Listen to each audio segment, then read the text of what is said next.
Boa noite aí para todo mundo. A gente vai dar início aqui a nossa mais um encontro síncrono aí, mais uma aula. Só reafirmando aí com vocês, para quem ainda não está sabendo, a nossa disciplina ela vai entrar por um período do ciclo, beleza? Para a gente conseguir finalizar aí os conteúdos que estão faltando, tá? Vou falar para você, já vou pra vocês. A gente vai ver um pouquinho de noções de termoquímica, um pouquinho de noções de cinética e noções de equilíbrio, tá? De acordo lá com a ementa lá que eu fiz no início da nossa disciplina. E falta ainda soluções, que falou de hoje, beleza? Então a gente vai dar abordagem aí, uma abordagem bem, só noções mesmo, uma abordagem bem ampla aí desses conteúdos que estão faltando, e aí com suas respectivas listas, e aí a gente vai encerrar a nossa disciplina. E aí só lembrando que no final a nota de vocês é correspondente às médias das listas aí, tá? Só para a gente se atualizar. E então, na semana passada, ou foi nessa semana, sinceramente eu estou em relação ao tempo, foi postado lá a lista de exercícios para vocês, a última aula, né, sobre estequiometria envolvendo reações gasosas. Eu acho que foi. Vou pedir desculpa para vocês, eu teria que olhar aqui no Classroom para ver quanto que eu postei essas coisas, porque sinceramente eu estou muito perdido. Tá. Eu postei para vocês dia 25 de janeiro, então e dia 30 eu postei a atividade. 25 foi a última aula de gases e dia 30 foi a atividade, tá? Então a parte de gases ela foi encerrada, certo? Então tem a última lista aí. E a aula de hoje, início ao estudo das soluções, tá? Então a gente vai estudar soluções. Eu queria perguntar para vocês logo aqui de cara, se vocês já viram isso aí em alguma disciplina do ensino superior ou lembram do ensino médio, eu queria ver como que está o momento prévio de vocês a respeito de soluções. E aí queria escutar aí.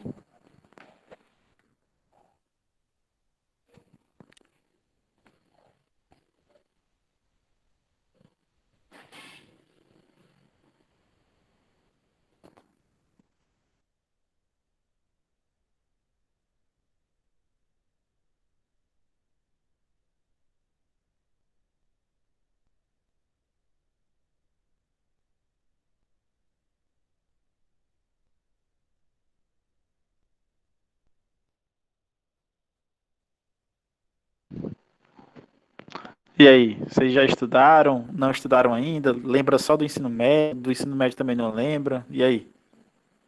Me falem, ou vocês não estão conseguindo me escutar? Acho que só mais a questão do ensino médio mesmo, professor.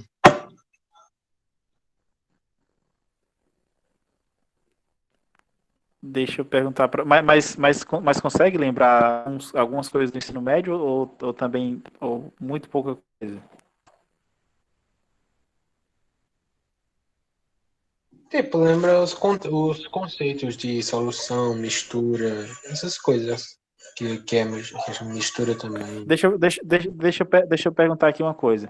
A turma de vocês, sei que tem gente de outras turmas, mas a turma de vocês, 2019.2, é isso, né? Vocês já tiveram a disciplina de. Alguma disciplina experimental de química, né? Já assim,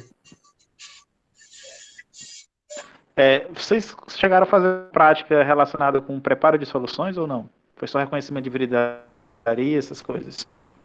a gente fez algumas com prática de identificação de soluções também. Ah, beleza. Tá, tranquilo. Então, menos mal. Preparo de soluções, né? Sim. Tá,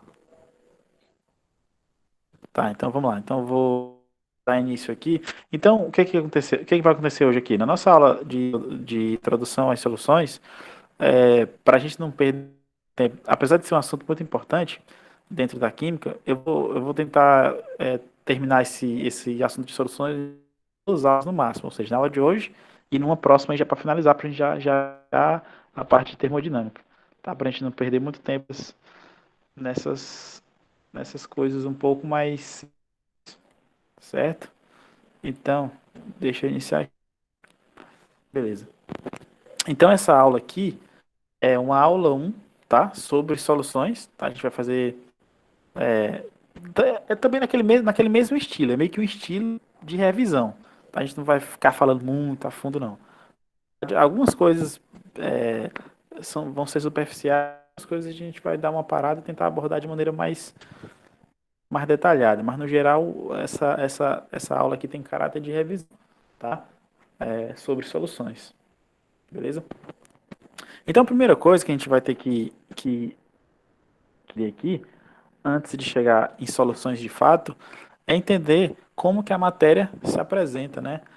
A matéria, ela se apresenta para a gente como compostos, tá? A gente tem os elementos químicos se combinam para compostos, e os compostos, eles podem se misturar entre si e fazer mistura. Fazer mistura, não. Misturar, ou podem reagir entre si e gerar um composto, né? Então a gente sabe que a química, ela tem essa vertente, né? Ela tem essa questão dos compostos se misturarem entre si, mas não ocorrer reação química, e dos compostos se misturarem e ocorrer reação química, certo? Só que por enquanto, a gente não vai focar nas reações químicas, a gente vai focar por enquanto nas misturas, beleza?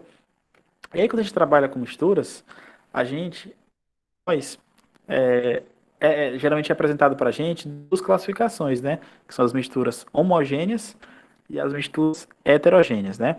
As misturas homogêneas é um conceito que a gente tem lá do primeiro ano do ensino médio. Misturas homogêneas é aquelas que apresentam comportamento uniforme ou apresentam comportamento somente em uma fase, né? Quando a gente sal e água, né, em quantidades razoáveis, né, a gente consegue perceber que ele tem somente uma fase, né? Então aquilo é classificado homogênea, né? Homo quer dizer igual. Então a gente consegue ver enxergar só uma fase. No entanto, existe uma classificação, que são as misturas classificadas como heterogêneas, ou seja, apresentam mais de uma fase. Hétero quer dizer diferente, ou seja, fases diferentes, né? Daí o exemplo clássico que é apresentado é a mistura de água e óleo, né? Quando a gente consegue perceber que a gente consegue enxergar duas camadas, duas fases, né? A fase correspondente ao óleo e a fase correspondente à água, certo? Então, isso aqui a gente já são conceitos assim bem triviais, bem de início mesmo, para quem está estudando química, tá?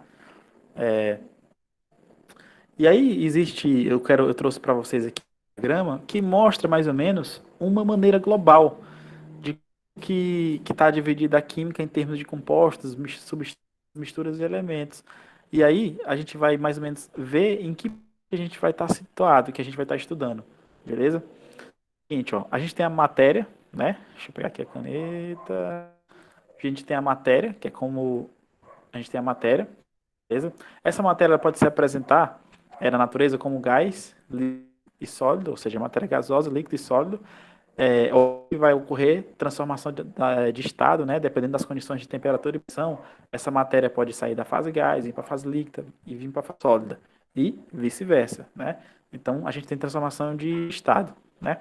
Dependendo das condições que eu vou para vocês, temperatura e pressão, né?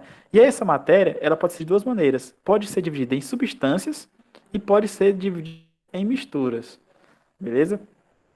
E aí essas misturas, elas, por exemplo, aí alguém pode falar, professor, mas as misturas podem virar substâncias? É claro que podem. Basta que a gente separe através de técnicas físicas, que a gente vai ver já já. Beleza? E aí dentro das substâncias, a gente tem o quê? Tem os compostos e tem os elementos, tá? E aí os compostos, eles podem ser transformados em elementos através de técnicas químicas. Ou os elementos podem ser transformados em compostos através das reações químicas de combinação, que a gente já viu lá do começo, né?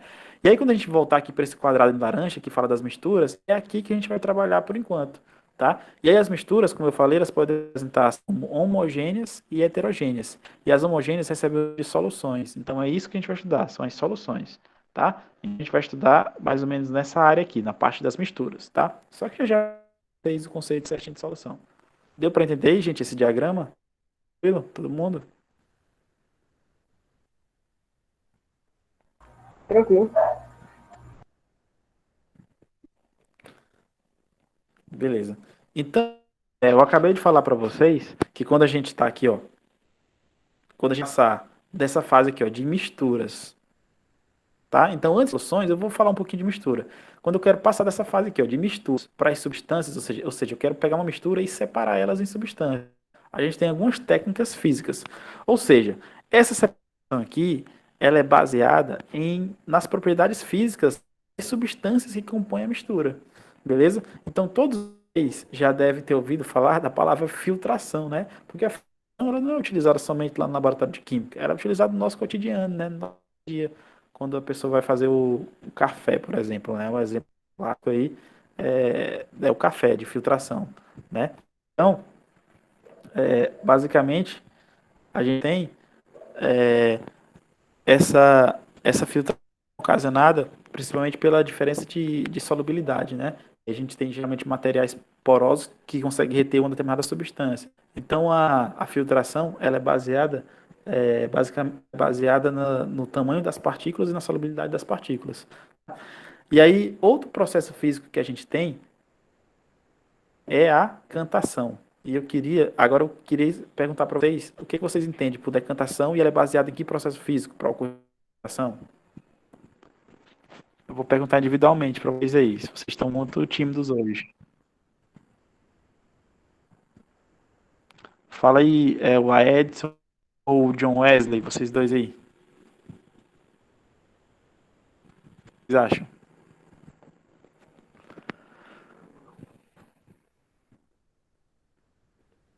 Bom, professor, a decantação é a separação de sólidos e líquidos praticamente por um meio natural, que você vai colocar em um recipiente e vai esperar o sólido descer para o fundo e o líquido subir. Mas ela está baseada em qual propriedade?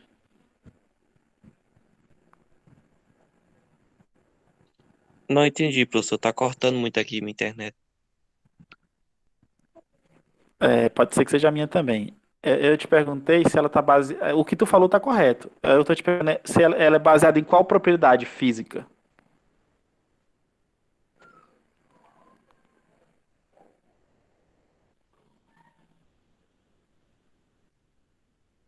Se quiser comentar.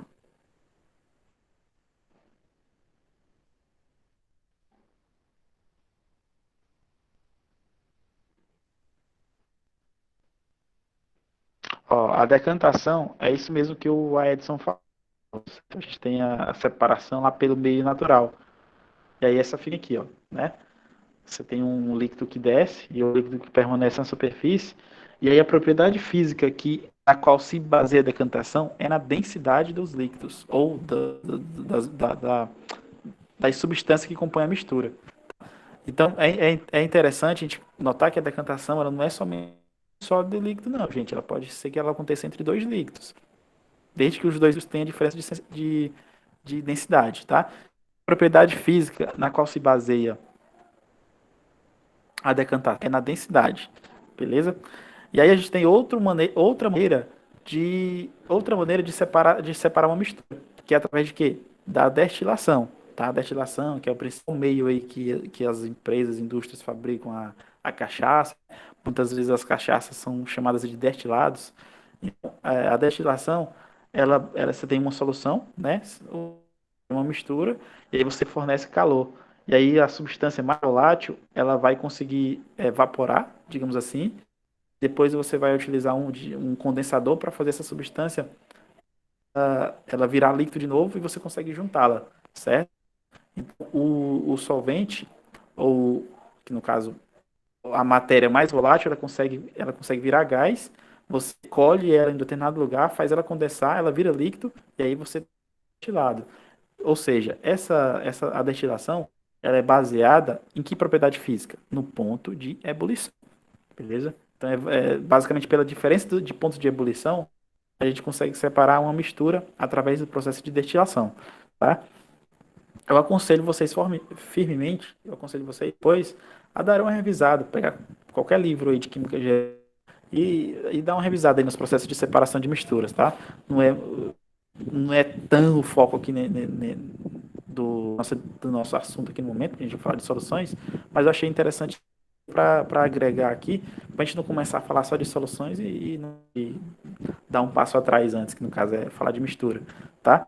Aí também existe um outro processo de separação utilizado, que é o processo de cromatografia, tá?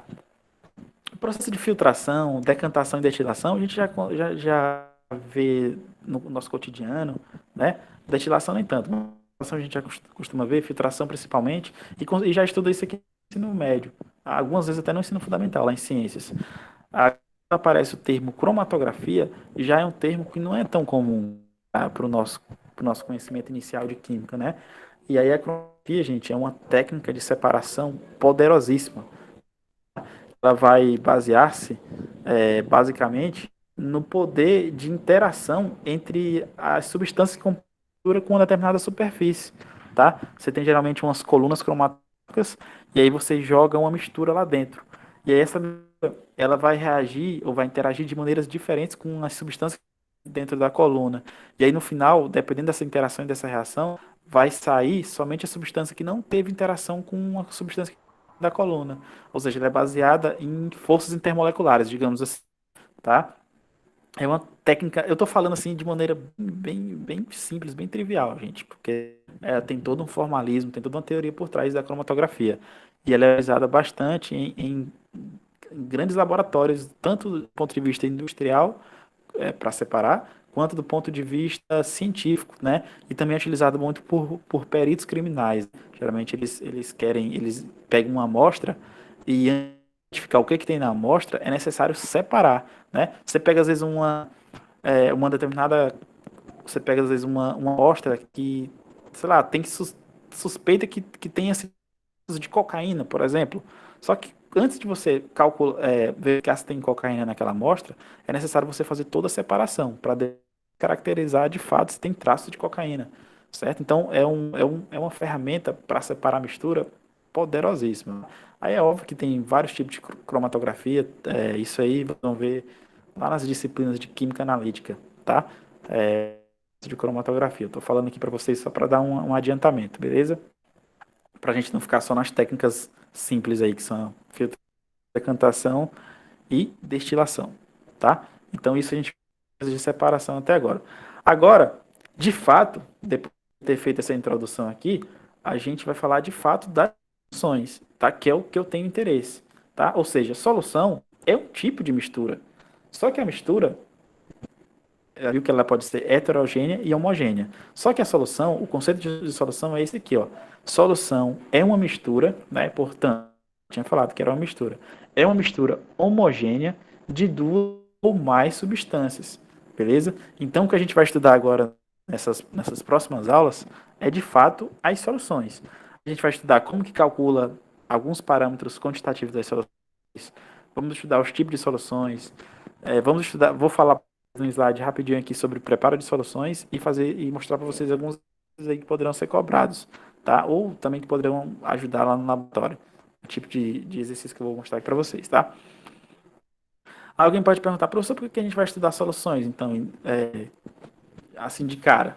Primeira coisa, as soluções, elas estão presentes no nosso cotidiano, em meios biológicos, e falar aqui do ponto de vista da química, a solução ela está presente em basicamente quase todos os reagentes no laboratório.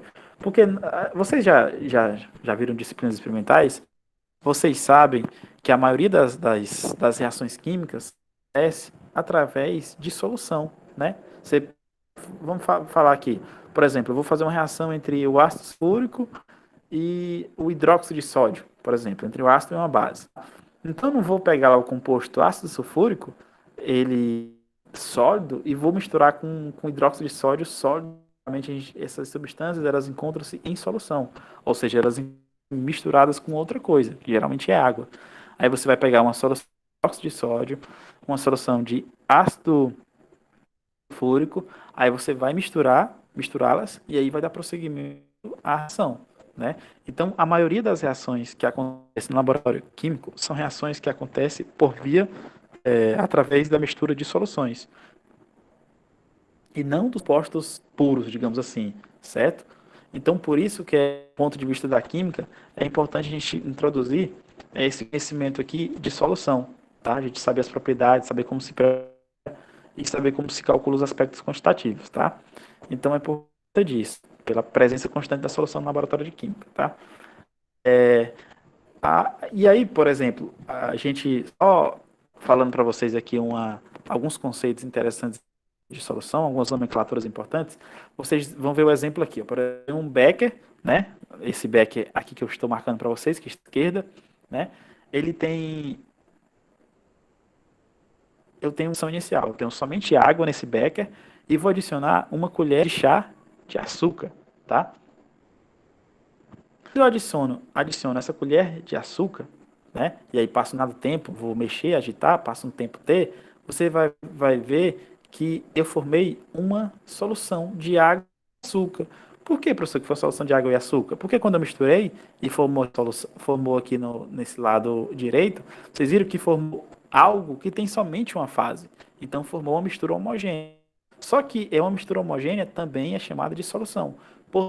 Aqui na direita eu tenho o quê? Uma solução formada entre água e açúcar. Beleza? Aí a pergunta para vocês: quem que são os componentes aqui que formam a minha solução? É óbvio que os componentes são água e açúcar, né? Só que toda vez que eu estiver trabalhando com eu não vou ficar falando os nomes do componente, né? Porque isso torna-se cansativo. Então existe uma nomenclatura especial para falar o nome dos componentes. Tipo, o componente que está em menor quantidade, ele recebe um nome específico. Ele é chamado de soluto. Beleza? Então, nesse meu exemplo aqui, o que é o soluto? É o açúcar ou a água? É óbvio que é açúcar, né? Porque o açúcar eu tenho somente uma colher de açúcar e já a água tem um volume muito maior. Então, um componente em menor quantidade é chamado de soluto. Portanto, o açúcar aqui nessa específica aqui é chamada de soluto. Beleza? Ele também é chamado de disperso, que é aquele que vai se ocorrer a dispersão. Tá? A quantidade presente em maior quantidade é chamada de solvente. Tá? Então, aqui no caso, a água que está presente em maior quantidade é chamada de solvente. E ela também é dispersante, ou seja, aquela que vai conseguir fazer com que o disperso seja... É complicado. A gente fala disperso, seja dispersado, vai virar uma coisa muito, muito, muito redundante, tá? Mas existe também essa classificação de disperso e dispersante. Só que o nosso foco principal na química é chamar esses componentes de soluto e solvente, tá? Então, toda vez que a gente estiver trabalhando aqui, trabalhando com soluções, e eu falar em soluto e solvente, você já tem que ter ideia. Soluto é aquele que está presente em menor quantidade, que vai se misturar, digamos assim, e o solvente é aquele que vai ajudar a dissolver o soluto, tá? E o que está presente em maior quantidade, beleza? Tá tranquilo aí, gente, até agora? Me avisem aí.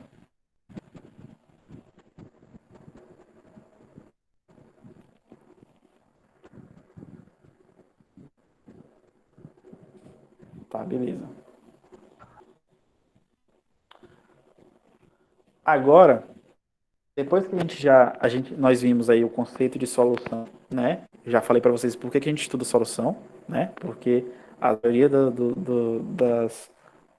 das reações químicas através de mistura de soluções, e vimos o conceito, vimos a ilustração, a gente vai ver agora também um pouco sobre classificação de soluções, tá? Não pense vocês que a solução é uma mistura de líquido, tá? Pode ser uma mistura de sólido, por exemplo. Então é aí que surgem as classificações, tá? Então a primeira classificação que a gente tem é a classificação das soluções solução sólida. Então a primeira classificação é solução sólida.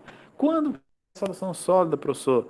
Quando o soluto e o solvente são sólidos, tá? E aí no slide eu coloquei até uma figurinha, uma ilustração para vocês. O principal exemplo é o bronze, né? Que ajuda a confeccionar as medalhas aí da Paralimpíadas, dos Jogos Pan-Americanos, Olimpíadas e todas as premiações aí, né? O bronze, ele é um exemplo de solução sólida, ou de liga metálica, né? Porque ele é composto pelo cobre e pelo estanho, né? Tem as proporções lá definidas, mistura de cobre e estanho, ou seja, tem dois elementos, eles se misturam para formar uma solução sólida, tá? Então, por que é uma solução sólida? Porque é uma mistura na qual o solvente e o soluto são sólidos, beleza?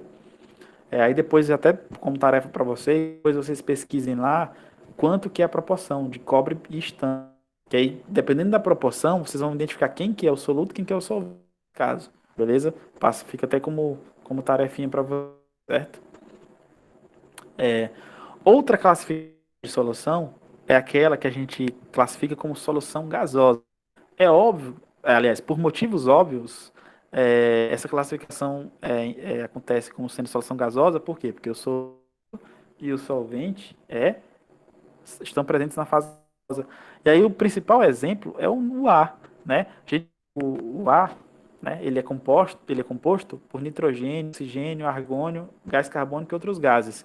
E a proporção em volume de cada gás aqui é essa que é mostrada na tabela para vocês, né? A gente tem uma composição bastante elevada de nitrogênio, uma composição razoável de oxigênio e uma composição menor para os outros gases, incluindo argônio e gás carbônico. Então, a composição prioritária é nitrogênio e oxigênio, tá? Então, vocês estão percebendo aqui que o ar ele é uma mistura homogênea de vários gases, né? Então, você tem uma mistura de vários gases, portanto, a gente está falando aqui de solução gasosa. Por quê? Porque soluto e solvente são gases. Soluto e solvente são gases. Aí você pega a composição do nitrogênio, está presente em maior quantidade, você pode inclusive chamar o nitrogênio de solvente. Tá? E pode inclusive chamar o oxigênio e os outros gases de soluto. Tá? Nesse caso aqui, levando em consideração a quantidade de substância presente na mistura. Tá? E só lembrando que os gases são miscíveis entre si, ou seja, eles se misturam em composições, eles se misturam em proporções indefinidas ou infinitas. Tá? Em qualquer proporção que tiver, ele está se misturando, são substâncias miscíveis, digamos assim. Tá? Limite para ele parar de um dissolver no outro, não. Certo? Então, essa informação é importante, tá? Existe uma solução, as soluções que são formadas pela dissolução de gases líquidos, né? Por exemplo, as águas dos rios, lagos, né? A gente tem o quê? A gente tem oxigênio, que é um gás dissolvido na água líquida, né? Que é isso que confere vida para os seres aí dos ambientes aquáticos, né? É justamente esse oxigênio que está dissolvido que ajuda os seres aquáticos a realizarem um processo de respiração, né? Então, a gente tem mais essa classificação aí, que são soluções formadas pela dissolução de gases em líquidos. Então, lembrar que essa solução aqui ela não é gasosa. Por quê? Porque a gente tem um líquido, que é o soluto, e a gente tem um gás, a gente tem um líquido, tem um gás, que é o soluto. Então, a gente tem soluto e solvente em diferentes físicos. Tá? Então, essa solução aqui não é gasosa. Ela é uma solução formada por solução de gás em líquido. Tá? E o exemplo clássico para a gente aí é as águas dos oceanos, águas dos rios aí, tá? Outra solução, outra classificação das que a gente tem também, é as soluções que são formadas pela mistura de líquidos, tá? E aí tem dois exemplos clássicos aí, água oxigenada e etílico, tá?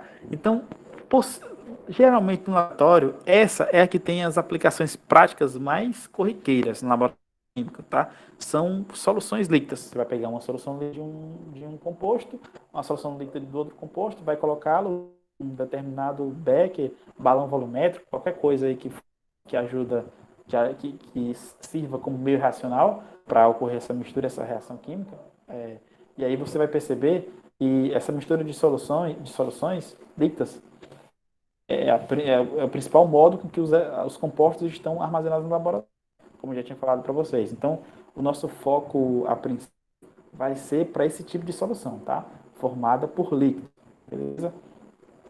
Então, tipo, o álcool etílico. O que é o álcool etílico? É o álcool misturado com água, né? Nesse nosso exemplo aqui, tá? Então, a gente tem a mistura de dois líquidos formando a solução, tá? E aí vai existir uma coisa que vocês vão ouvir falar muito aí nos livros, aulas, é uma coisa chamada soluções aquosas, tá? O que vem a ser soluções aquosas? Soluções aquosas são aquelas em que o soluto é inicialmente um líquido ou um sólido e o solvente é sempre a água. Ou seja, toda vez que o meu solvente for água, não importa o soluto vai estar apresentado aí, toda vez que o meu solvente for água, está trabalhando com soluções aquosas. Alguém vai falar, professor, mas na maioria das químicas aí, dos livros, a gente é sempre falado em solução aquosa. Então quer dizer que a água é o principal solvente que a gente tem na química? A água é o principal solvente, tá?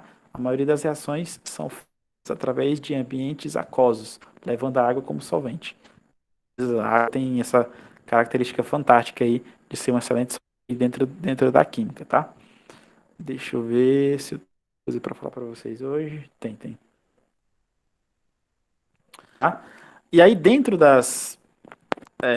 ainda das propriedades gerais das soluções, já que a gente acabou de falar um conceito de solução aquosa, existe também um outro conceito que é em relação às propriedades eletrolíticas, né?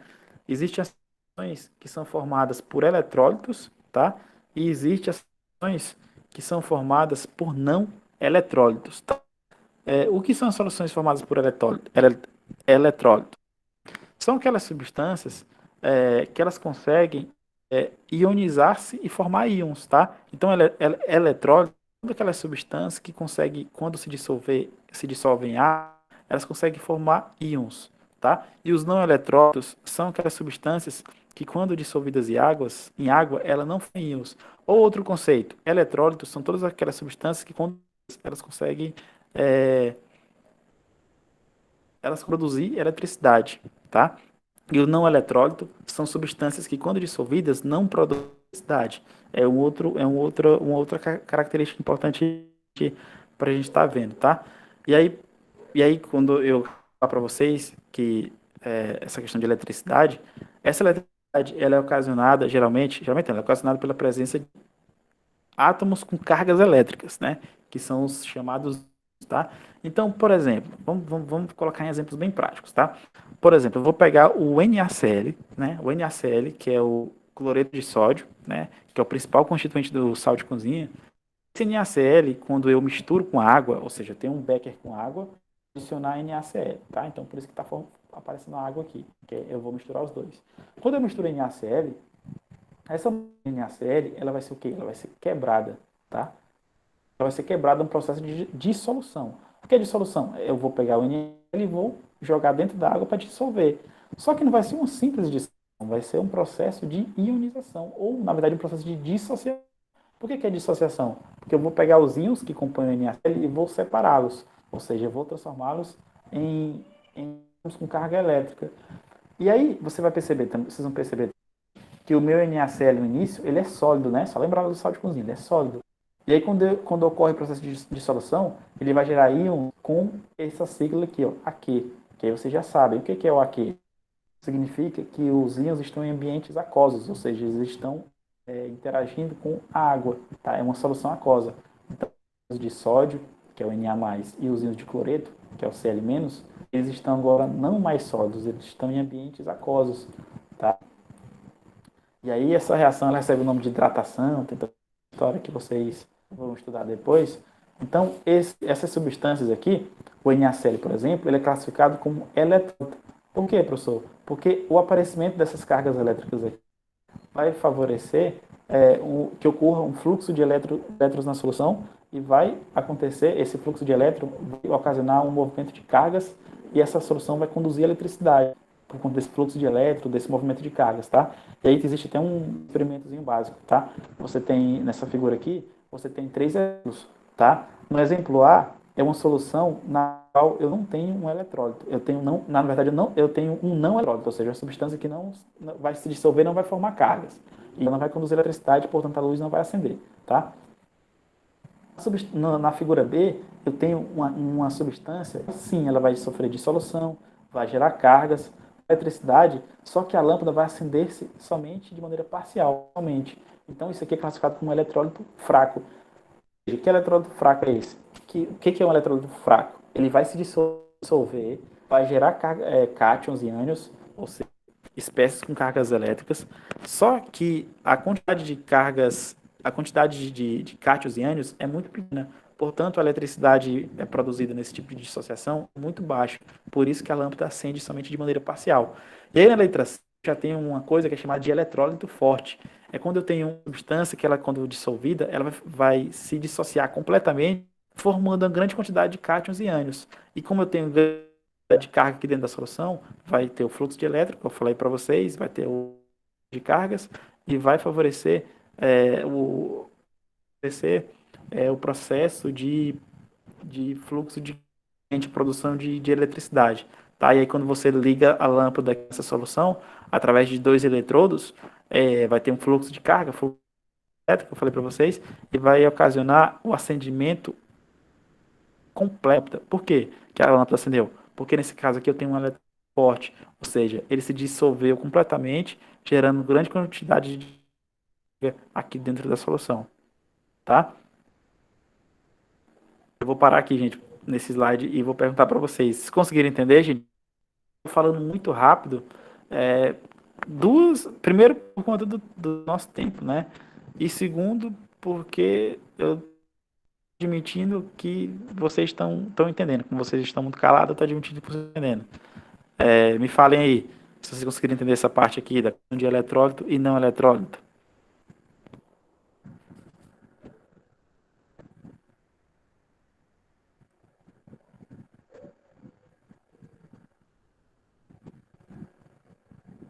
Beleza, perfeito. Tá, tranquilo. Então vamos lá.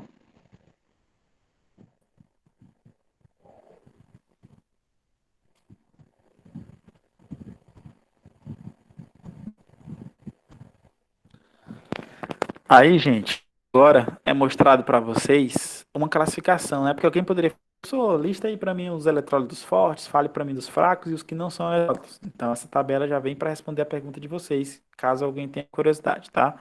Os eletrólitos fortes, você tem os principais aqui, ó, o HCl, o HNO3, ácido nítrico, o ácido sulfúrico, o hidróxido de sódio, é, o hidróxido de bário. Aqui embaixo, todos os compostos iônicos, aqueles que são formados através de ligação iônica, né? Que tem o NaCl, tem o KCl, tem é, o fluoreto de sódio, o como é que fala? Todos esses compostos formados lá pelos elementos da família 2A com os elementos da família 7A, né? São os compostos iônicos da vida, né? Então, todos esses compostos aí, eles são compostos iônicos, né? Então, por exemplo, o cloreto de cálcio, CaCl2, composto iônico. Então, esses compostos aí, eles vão, no processo de dissociação, eles vão formar cátions, né? E aí, essas cargas vão conduzir eletricidade. A gente tem aqui os elétrons fracos, né? Por exemplo, um ácido carboxílico aqui, tem o HF, que é o ácido fluorídrico, HNO3, NH3 e a própria água, tá? A água, vocês vão estudar depois lá no equilíbrio químico, que a água, elas tem o processo de dissociação, né? Que processo de autodissociação é esse, professor? Você tem água, ó, você já deve ter visto também, ó. Você tem a água, né? H2O, e aí tem um equilíbrio, a gente vai ver isso aqui com detalhe lá em equilíbrio químico. A água, ela se dissocia em H+, né? H mais OH-, né? Que é a hidroxila.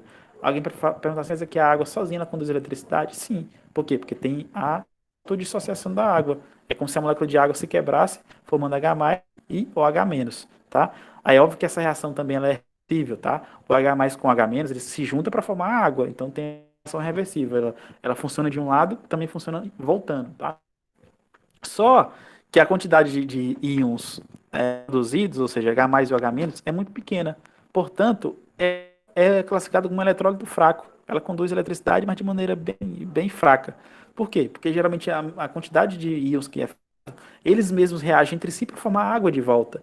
E aí a gente não tem a água classificada como um eletrólito forte, né? Ela é um eletrólito fraco, tá? Outra coisa que a gente tem em classificação aqui são os não eletrólitos, tá? Aí tem um monte de exemplo, ureia, o metanol, que é um álcool, o etanol, que é um álcool, glicose, um açúcar, um carboidrato, sacarose, que é um açúcar, um carboidrato. É, e aí eu vou perguntar agora para vocês, deixa eu ver. Eu vou perguntar para vocês, por que que, por exemplo, o principal exemplo, glicose, que é o açúcar, sacarose, por que que esses elétrons aqui eles são classificados como não eletrólitos? Alguém poderia me responder?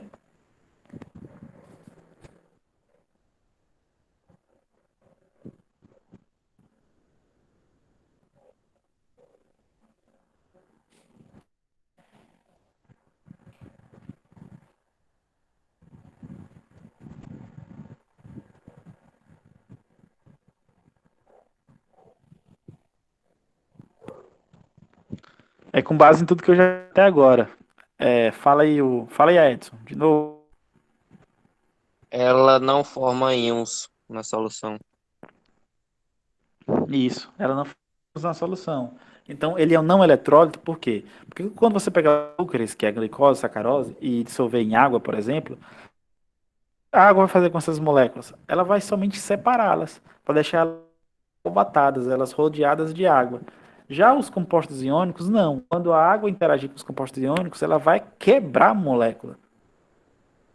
E formar, não, os compostos iônicos. E aí vai formar os íons.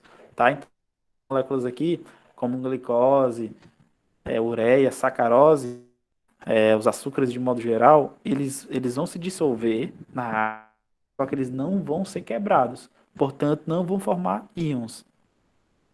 Eles não conduzem corrente elétrica e, portanto, são classificados como eletrólitos. Beleza? É justamente isso aí que o Edson falou. Tá? Aí até agora, gente, falou até agora, foram aspectos qualitativos. Foi classificação, foi saber se é uma solução eletrolítica ou não eletrolítica, o conceito de solução em si. Só que na química, vocês sabem isso tanto quanto eu, que a gente não está interessado somente em aspectos qualitativos, a gente está interessado também em aspectos quantitativos, ou seja, aqueles que envolvem conta, matemática, tá? Quantificar alguma coisa. E dentro da solução, o aspecto quantitativo de bastante interesse a gente é a questão da concentração das ações, tá?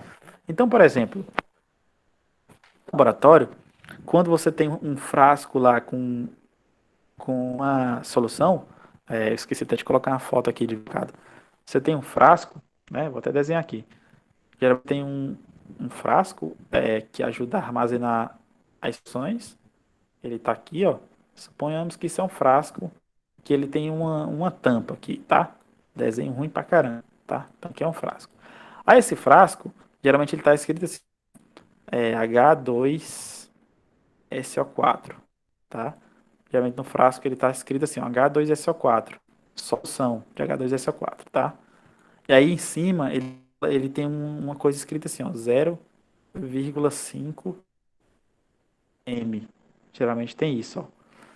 Isso que está na solução é aquilo que a gente chama de rótulo, tá? Então, o que que o rótulo traz de informação para mim, gente? Ele traz de que a solução é feita, só que geralmente ele não escreve o soluto e solvente, ele escreve o soluto, porque ele já admite que é uma solução aquosa, né? E aí, se é aquosa, quer dizer que o ácido sulfúrico está dissolvido em água. Então, a primeira coisa que tem no rótulo aqui é a identificação da solução, falando que ela é composta por ácido sulfúrico, solução de ácido sulfúrico. A outra informação que ela traz lá em cima é um número e uma unidade. Que número e unidade é essa? É a informação a respeito da concentração, o quanto de ácido sulfúrico está dissolvido em água, tá? Por que essa informação é importante? Essa informação não é importante, ela é super importante, tá? Porque ela é quem vai me indicar a quantidade de solução que eu vou utilizar para uma determinada reação química. E aí para os aspectos lá da estequiometria, para a gente poder prever o tanto de solução que vai precisar para uma determinada reação química, tá? Então, a solução, no processo na solução, na verdade, tem essas duas informações importantes no rótulo. A informação de que é formada a solução e sua concentração. O que é concentração de uma solução? Concentração é isso para vocês, ó. É a quantidade de soluto presente em uma quantidade de solvente ou uma dada quantidade de solução, beleza? Então, essa concentração, ela vai medir a quantidade de soluto que eu tenho em relação ao solvente ou em relação à quantidade de solução mesmo total, beleza? Então, toda vez que a gente fala de concentração, vocês vão lembrar que é uma grandeza, ou seja, a gente está falando de, beleza? Então, vai envolver matemática, vai envolver conta, tá? Então, vamos. Existe na química várias maneiras de expressar concentração, tá? Várias maneiras. Lá no ensino médio, para quem já estudou, para quem está lembrando, porque eu sei que vocês todos estudaram, para quem está lembrando, lá no ensino médio existe uma coisa chamada molaridade, uma coisa chamada título em massa, existe a forma de expressar concentração, molalidade. Nos artigos de química, eles traziam também uma forma de expressar concentração chamada de normalidade. Tem ppm, partes por que é dividir a massa pelo volume, tem um monte de coisa, tá?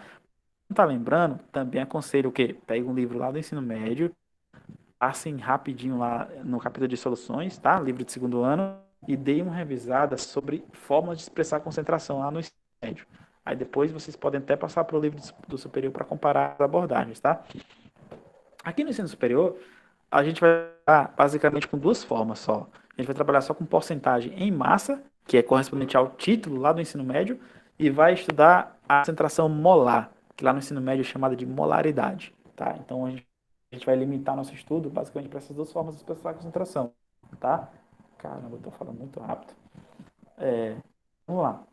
A porcentagem em massa, ela é muito simples, gente. Tranquilo demais de calcular, tá? Vocês vão achar muito fácil, tá? Para quem não tá, quem nunca viu, tá? Então, digamos que eu tenho uma solução que eu vou misturar 10 gramas de NaCl, tá aqui, ó. Tô marcando aqui na figurinha para vocês, ó. 10 gramas de NaCl, vou misturar ela com 90 gramas de água, tá? Quando eu misturo 10 gramas de NaCl com 90 gramas de água, é óbvio que eu vou ter um total de 100 gramas, né? Com 10 é 100. Então aqui a minha solução ela vai ter um peso, vai ter uma massa de 100 gramas no total, né? Porque eu estou somando aqui a massa do produto, que é o NaCl, com a massa do solvente, que é 90, que é água no caso, né? Então misturei. Então a porcentagem em massa, ela nada mais é do que a fração de massa do produto dividido pela massa total da solução. Então, o que a gente vai fazer? A gente vai pegar a massa do produto, que é 10, e dividir pela massa total da solução, que é 100. Ou seja, vai ser 10 dividido por 100. Tá? Então, quando eu faço essa divisão de 10, eu vou chegar no valor de 0,1. Esse 0,1 quer dizer o quê? Quer dizer a fração da massa total correspondente ao NaCl. Tá? Então, quer dizer que, ou seja, para calcular a porcentagem em massa, a primeira coisa que eu faço é dividir a massa do soluto pela massa total da solução. Não tem segredo. Só que aí, professor, você está falando em porcentagem, né? E a porcentagem em massa ela pode ser calculada da seguinte maneira: você faz a divisão lá da massa do soluto pela massa do solvente, multiplica por 100, né? E aí, nesse caso, deu aqui em cima 0,1. Se eu multiplicar 0,1 por 100, eu vou chegar em 10%. Então, quer dizer que essa solução que eu estou trabalhando aqui, mostrando aqui para você, ela corresponde a 10% de NaCl. Ou seja, das gramas totais de solução aqui, 10 gramas, 10% correspondem a NaCl. Tá? Então, toda vez que estivermos falando de porcentagem em massa, basta dividirem a massa do soluto pela massa total da solução. E aí, lá no ensino médio, isso aqui é chamado de título. Geralmente ele é assim, ó, título igual a massa do soluto M1 dividido pela massa do soluto mais a massa do solvente, tá? M2. Aí nos livros de ensino médio, geralmente ele trata o soluto com número 1. Toda vez que tiver 1 na fórmula é soluto, e toda vez que tiver o 2 na fórmula é solvente. E toda vez que não aparecer nenhum número na fórmula, é que corresponde à solução. Portanto, o título, que era para ser um T, né? Portanto, o título ele é igual a massa do soluto dividido pela massa do soluto mais a massa do solvente. E de título em massa, basta você multiplicar essa fórmulazinha aqui, ó, por 100, tá? E aí a gente vai estar trabalhando com título em porcentagem, tá? Então o título sem o 100, ele é somente a fração, título em massa. Agora o título multiplicado por 100, ele é o título percentual, digamos assim, beleza? Então essa aqui é a primeira fórmula de expressar a concentração, que aqui no ensino superior é porcentagem em massa, tá? E no ensino médio a gente chama de título. Trouxe as duas abordagens aí para vocês darem uma revisada para lembrarem, tá? Certo, então essa aqui é o primeiro exemplo. Assim, eu lembrei de uma importante, né? Todo mundo aí tá lembrando aqui durante a pandemia, a gente teve a questão do álcool em gel, né? E do álcool líquido também, da eficiência do álcool, a eficácia do álcool, ele tem que ser 70%, né? E aí, aquele 70%, ele é calculado com base nessas fórmulas aqui, de porcentagem em massa, né? Porcento quer dizer o quê? Quer dizer que naquela solução tem 70% de álcool dentro do universo geral da solução, né? Então, por exemplo, se você tiver... É óbvio que aqui eu estou falando de porcentagem em massa, mas existe também a porcentagem em volume. certo? E aí, se você tiver um litro de solução de álcool, dizer ali que 700 ml corresponde ao próprio álcool e os 300 ml ali são de água, que compõe ali o litro de álcool 70%, tá? Então, quer dizer, um litro corresponde a 1000 ml. Então, se ele é 70%, se é 70%, quer dizer o quê? Que 700 ml é álcool e 300 ml é água. E aí, quando você mistura os dois, você vai formar um litro de solução, só que com 70% de álcool, né? E lembrando de novo, lá é porque existe também a porcentagem em massa, que é o que eu estou falando aqui para vocês, e existe a porcentagem em volume. A fórmula, o jeito de calcular, tudo igual. A única diferença é que, em vez de estarmos trabalhando com massa, eu vou estar trabalhando com volume, né? Mas aqui é uma aplicação importante, que poderia ser uma pergunta também, né? Falar assim, professor, sei lá, dá um exemplo aí de como que de onde que é aplicado esse cálculo de porcentagem em massa. Prático para a gente aí na questão do álcool em gel, né, ou do álcool líquido lá normal, 70%. É também nas gasolina, por exemplo, às vezes tem toda a porcentagem de álcool dentro da gasolina, de outros combustíveis, de outros componentes, então essa porcentagem também é medida aqui com base na porcentagem em massa ou porcentagem em volume. É uma aplicação interessante aí, tá? Só que no laboratório de química, a gente não utiliza muito porcentagem. A porcentagem em massa ela é utilizada mais para fins práticos, né? Para fins da indústria também, e para na indústria, na verdade, para fins práticos aí do cotidiano. Lá no laboratório de química, a gente mais utiliza uma coisa chamada concentração molar, tá? Que é também uma maneira dessa concentração molar, tá? Lá no ensino médio, vocês chamavam molaridade. A gente chamava de molaridade, na verdade, né? Porque ainda hoje, quando eu dou ensino médio, eu chamo de molaridade, tá? O nome formal de molaridade é concentração molar, ou quantidade de concentração de uma substância, beleza? Como que ela é medida? Ela tem uma fórmula, tá? A molaridade é uma fórmula específica. Ela é medida através da quantidade de soluto em dividido pelo volume da solução litros, tá? Então, é mostrado aqui para vocês a expressão, tá? A gente colocando os nomes mesmo, para vocês saberem, tá? E aqui é colocado para vocês os símbolos, tá? Lá no ensino médio, os livros utilizam aquele M com aqui puxado, ó, para molaridade, ó. Vocês vão lembrar, tá? Só que aqui, nos livros de ensino superior, a gente utiliza somente um C minúsculo para molaridade, que quer dizer mesmo concentração comum, tá? Quer dizer o quê? Concentração, na verdade, tá? E lá no ensino médio, o C é para concentração comum, né? Então aqui, eu vou parar de comparar com o ensino médio, senão você não ficar confuso.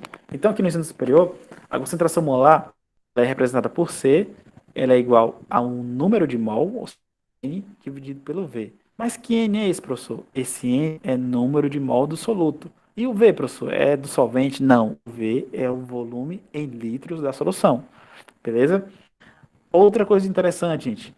A concentração molar, ela tem unidade, tá? Então, que unidade é essa, professor? A unidade é mol por litro. Por quê, professor? Porque eu vou de mol por litro. Então, a unidade vai ser mol dividido por litro.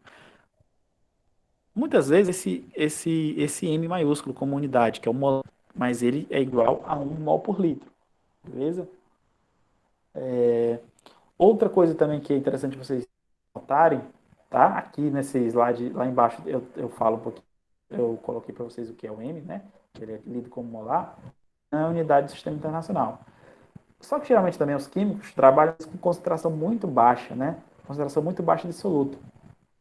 E para não ficar um número quebrado, tipo 0,00004, ou ficar 1 vezes 10 elevado a menos 5, os químicos utilizam às vezes as subunidades como sendo mols, né?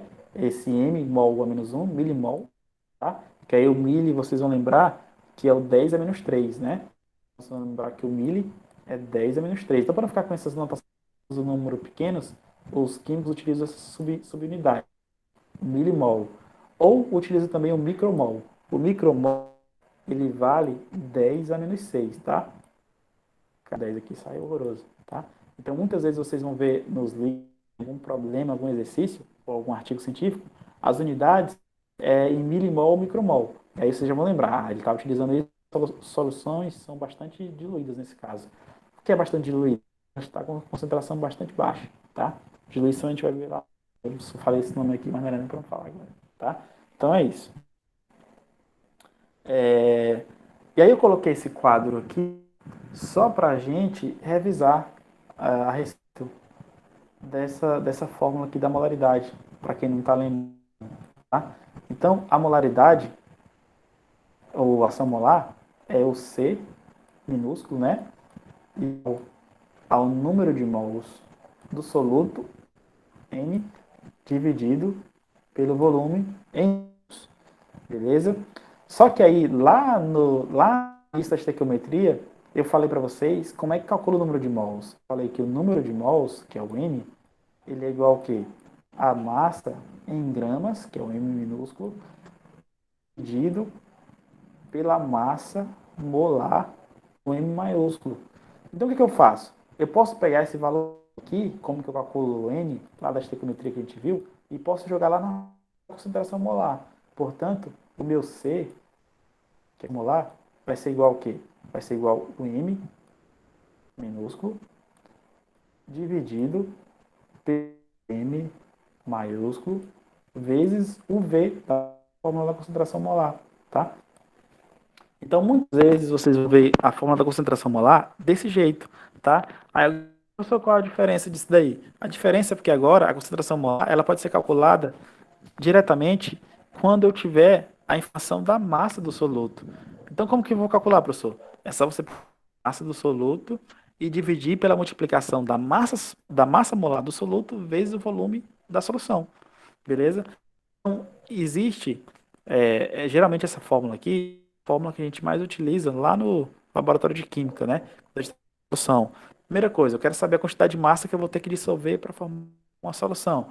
Aí você calcula através dessa expressão aqui, tá? Daqui a pouco, se a gente conseguir chegar no slide de pré-solução, a gente vai ver isso com calma, beleza? Então essa é a fórmula, tá? Pra gente utilizar, tá?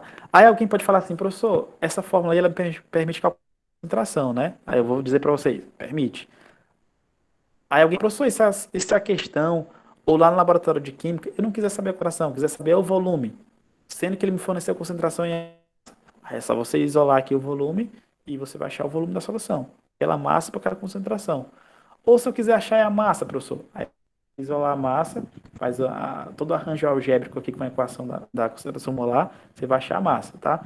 Lá nos exercícios é mostrado, calma, para vocês verem como é que faz, tá? Então aqui, nesse slide, é mostrar para vocês o preparo da solução, né? Então, como que é feito o preparo da solução? A primeira coisa que você tem que fazer através dos próprios cálculos, aí, utilizando a fórmula da concentração, é ver a massa de soluto que você vai precisar para calcular a concentração para calcular a respectiva concentração, tá? Então, por exemplo, digamos que eu quero calcular uma solução, eu quero preparar a solução de hidróxido de sódio. Essa solução de hidróxido de sódio, ela precisa ter uma concentração de 10 mol por litro, tá? Eu vou querer um volume ali de 15 ml com concentração de 10 mol por litro.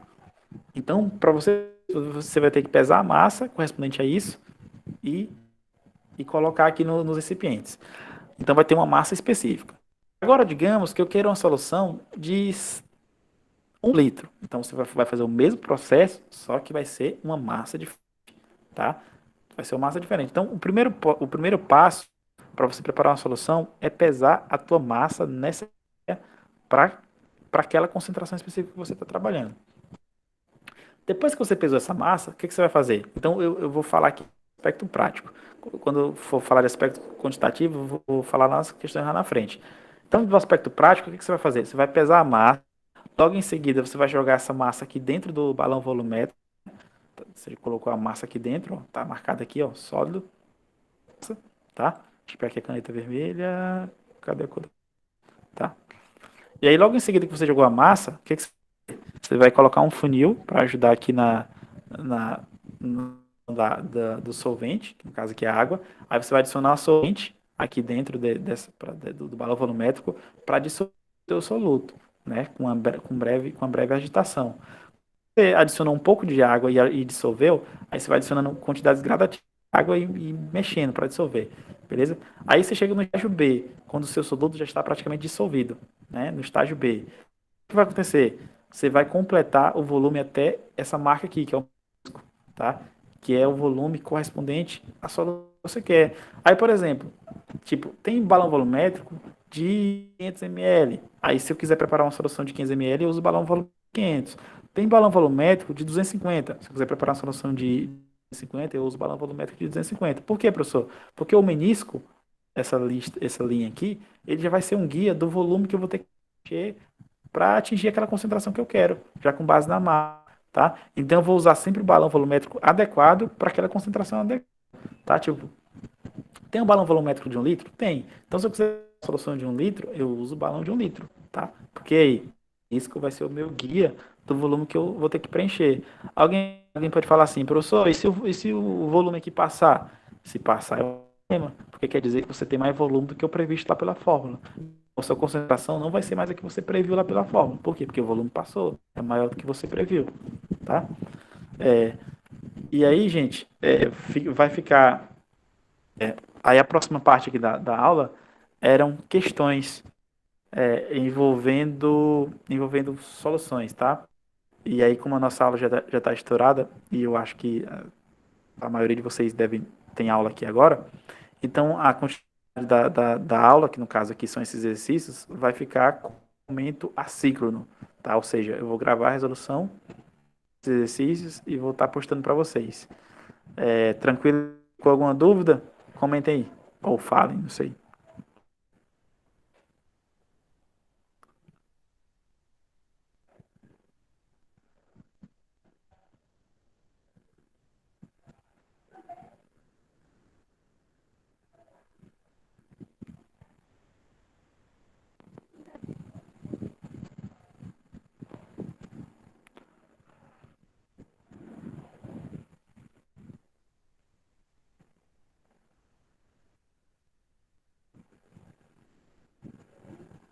Estão conseguindo me escutar?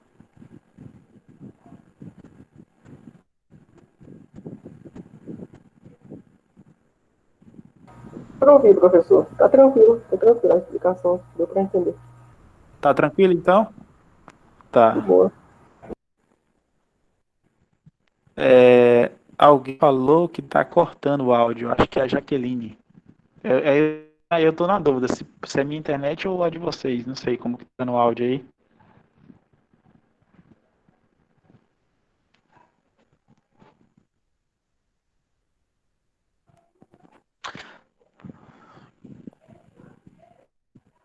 Tá, beleza, gente. Então, a princípio, postando depois a gravação dessa aula. Vocês podem dar uma conferida, tá? E aí depois eu vou estar postando também os exercícios que correspondem a essa aula de soluções, tá? Então, se vocês não têm nenhuma dúvida até agora, então eu vou encerrar a aula de hoje por aqui. Desejar boa noite para vocês e até a próxima.